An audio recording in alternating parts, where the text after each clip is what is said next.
Imagine só uma cidade a 400 quilômetros de Fortaleza, no Ceará. O nome dela é Cedro. E de lá, de um lugar que talvez assim muita gente nunca tenha ouvido falar, pode estar vindo uma ferramenta com um potencial de inovar a saúde no Brasil. Um grupo de estudantes do Instituto Federal do Ceará, o IFCE, está usando inteligência artificial para uma tarefa, olha, monumental: auxiliar no diagnóstico precoce do Alzheimer. O tema da nossa conversa hoje é exatamente esse projeto. A nossa fonte é uma matéria super detalhada do Diário do Nordeste e ela vai a fundo em como essa tecnologia funciona, na motivação por trás dela e, o que talvez seja o mais impactante, nos obstáculos bem reais que o projeto enfrenta para virar realidade. Pois é, e a nossa missão aqui é justamente mergulhar nos detalhes dessa iniciativa, né? Tentar entender como é que se ensina uma inteligência artificial a reconhecer sinais de Alzheimer no cérebro e, mais do que isso, qual é o potencial real de algo assim para o SUS e o que essa história lá de Cedro nos diz sobre inovação no Brasil, sabe? Aquela que acontece bem longe dos grandes centros de tecnologia. Exato. E para começar, acho que a gente tem que conhecer as pessoas por trás da ideia. Estamos falando dos estudantes Amanda do Nascimento Correia, Daniel Teixeira da Silva, Francisco Erivando Bezerra Barbosa e a Maria Daniele Benício de Araújo, e eles foram orientados por dois professores, o Michael Lopes Bastos e a Francisca Jamires da Costa, lá do IFCE de Cedro. A faísca inicial, pelo que parece, veio de um desafio do professor em sala de aula, numa disciplina de processamento digital de imagem. Ele basicamente provocou os alunos: olhem para os problemas do dia a dia e vejam como a tecnologia pode ajudar. E o que eu acho fascinante aqui é a resposta que eles deram a essa provocação. A escolha do Alzheimer não foi tipo, vamos escolher uma doença famosa para fazer um trabalho. Teve uma motivação pessoal muito forte, muito real. A avó de uma das alunas do grupo convive com a doença. E isso, nossa, muda tudo. De repente não é mais um trabalho acadêmico para conseguir nota. Vira uma missão. Vira uma causa, né? Essa conexão pessoal parece ter sido o grande motor.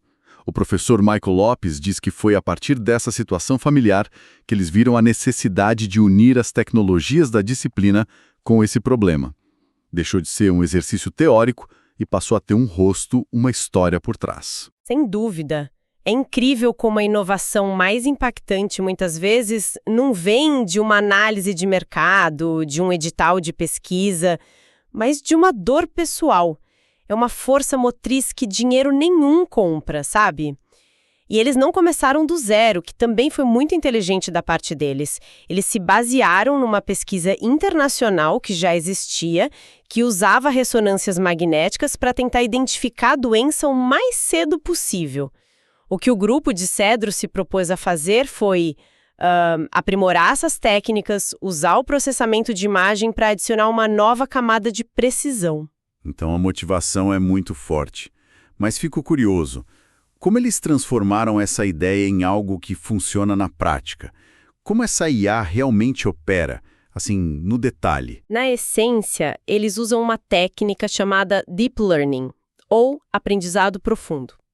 A forma mais simples de entender é imaginar que eles mostraram para o computador milhares de fotos do cérebro, que são as imagens de ressonância magnética. Algumas dessas imagens eram de cérebros saudáveis, outras de cérebros com sinais de Alzheimer em diferentes estágios.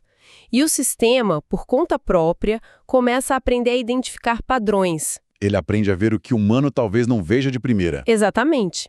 Ele aprende a detectar microalterações, atrofias em áreas específicas, padrões muito sutis que, para o olho humano, podem ser ambíguos ou passar despercebidos.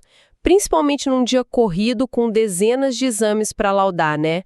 A máquina não cansa, não se distrai, ela é treinada para uma única tarefa: encontrar esses padrões. Entendi.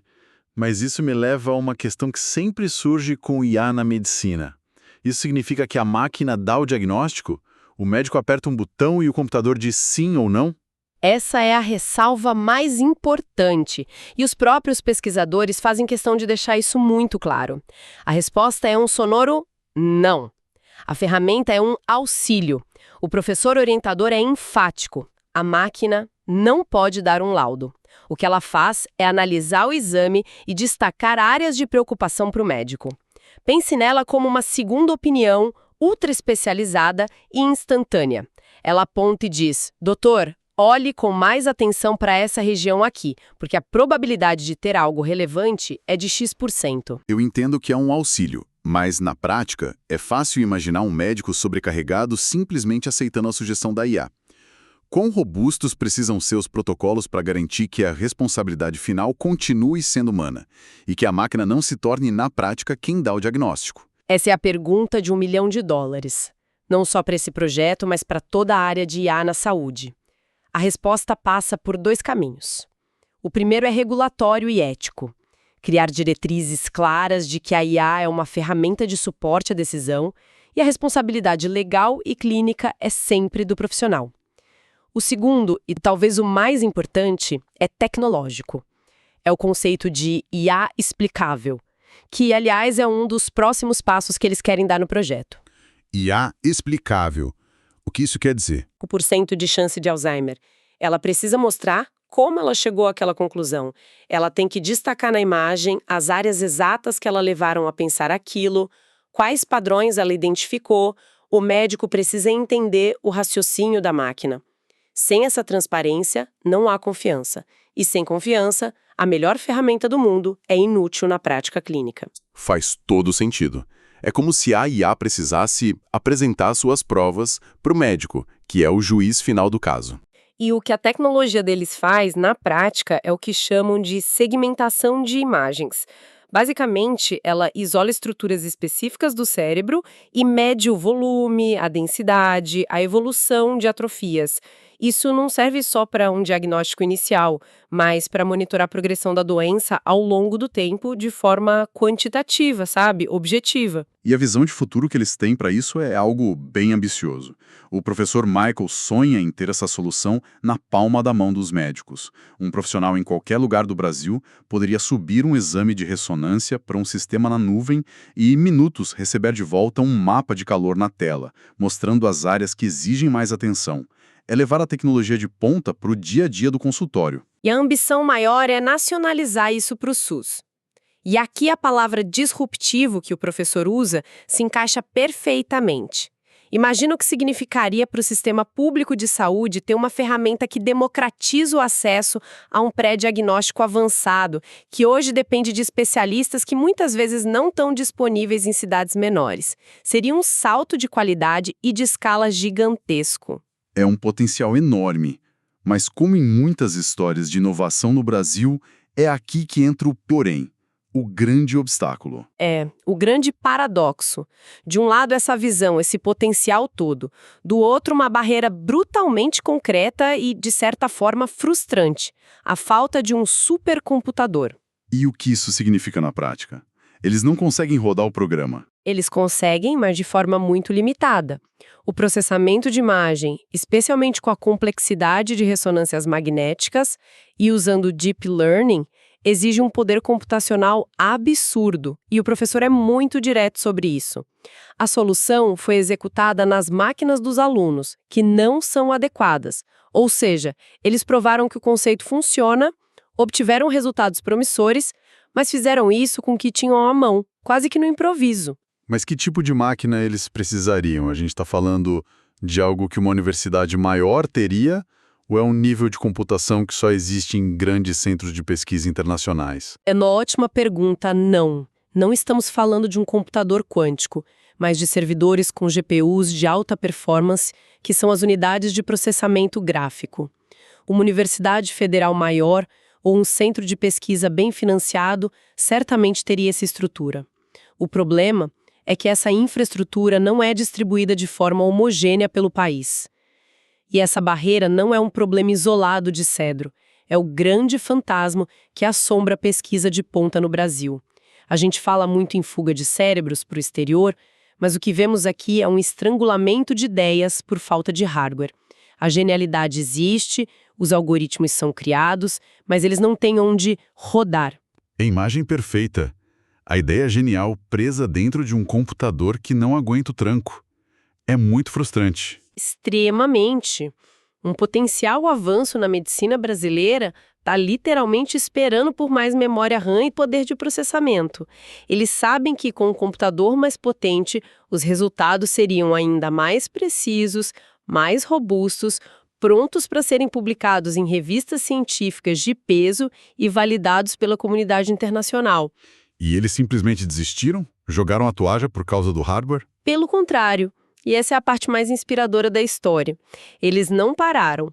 Para 2026, eles estão dando um passo super estratégico. Estão formalizando um grupo de pesquisa em computação no campus de Cedros, algo que nem existia lá. A ideia é usar essa estrutura oficial para poder concorrer a editais, buscar fomento. O objetivo é claro: angariar fundos para comprar uma máquina que possa dar suporte a um processamento mais robusto. Eles estão construindo a base institucional para poder dar o próximo salto. Eles estão tentando construir a pista de decolagem para o foguete que eles já têm. Exatamente. E nesse plano de voo, além da IA explicável que a gente já comentou, tem outra ideia muito poderosa: a escalabilidade. O professor menciona que a mesma lógica, o mesmo método de treinar a IA para reconhecer padrões em imagens, poderia ser adaptado para outras condições, como o autismo, por exemplo. Ele termina com uma frase que resume tudo: temos muitas ideias. O que falta não é capital intelectual. Certo. Então, resumindo a jornada que a gente viu aqui, tudo começa com uma motivação pessoal forte dentro de uma sala de aula no interior do Ceará. Isso se transforma numa ferramenta de altíssima tecnologia, com potencial para impactar o SUS inteiro. Mas essa mesma ferramenta agora esbarra numa parede muito concreta, que é a falta de infraestrutura computacional. Exato. E a grande reflexão que essa história traz, para mim, é sobre a descentralização da inovação. Ela é a prova viva de que ideias transformadoras, com talento, com dedicação, com a orientação certa, podem surgir em qualquer lugar do Brasil. Não é um privilégio do eixo Rio-São Paulo ou dos grandes polos tecnológicos. O talento está espalhado, muitas vezes em lugares que a gente nem imagina. O desafio é garantir que esse talento tenha as ferramentas para florescer. E a gente fica aqui torcendo para que eles consigam um financiamento para esse computador. Com certeza. E isso me leva a um pensamento final, uma provocação para quem nos ouve. A matéria menciona que o estudo se baseou em dados de uma pesquisa internacional para treinar a inteligência artificial. Eles usaram um banco de dados de fora. Agora pense nisso. Se um projeto com recursos tão, mas tão limitados conseguiu resultados promissores usando um banco de dados estrangeiro, que pode nem refletir perfeitamente a nossa população, o que seria possível? O que a gente poderia alcançar se houvesse no Brasil um esforço concentrado, um projeto nacional bem financiado para criar nossos próprios bancos de dados de imagens médicas?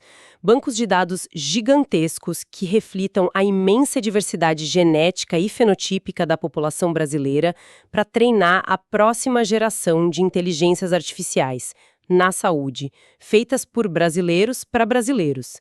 O potencial que está sendo deixado na mesa é simplesmente imenso.